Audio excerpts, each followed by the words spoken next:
মিমি নামে এক ছোট্ট মেয়ে। একদিন সে ঘুমাচ্ছিল। হঠাৎ সে লক্ষ্য করলো তার বিছানার নিচে কি যেন খট খট আওয়াজ করতেছে এবং তার মনে হলো ভূত নাকি।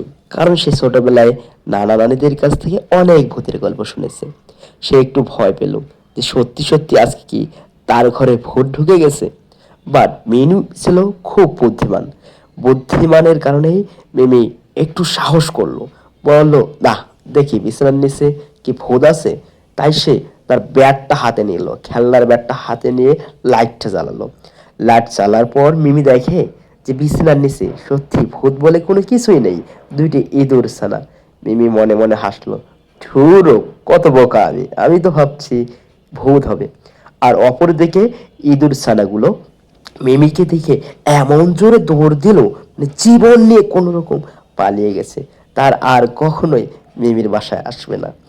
মিমিও মনে মনে একটু হাসলো যে ধুর, বাবা মা সত্যিই বলে পৃথিবীতে ভূত নামে কোনো জিনিসই নেই।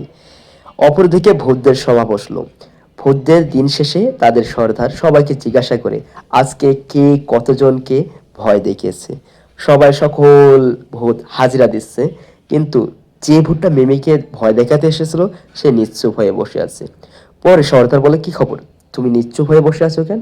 সে বলে, সর্দারজি, আজকালকার ছেলেমেয়ে এত চালাক। আজকে আমি একজনকে ভয় দেখাতে গিয়েছি, মিমি নামে সেই ছোট্ট মেয়েটি। সে তো ভয় তো দূরের কথা, বরঞ্চ আমাকে ব্যাট দিয়ে মারতে এসেছে। পরে আমি প্রাণ বাঁচাতে কোনো রকম ইঁদুর সেজে ওখান থেকে পালিয়ে এসেছি। এই কথা শুনে ভূতরা মহাবিপদে পড়ে গেল। তারা ভাবলো, হায় হায়, সব বাচ্চাই দেখি চালাক হয়ে যাচ্ছে, তাহলে ভয় দেখাবো কাকে? পরে ভূতের সর্দার নির্দেশ দিল যে বাচ্চারা ভয় পায় না তাদের কাছে আর যাওয়ার দরকার নেই।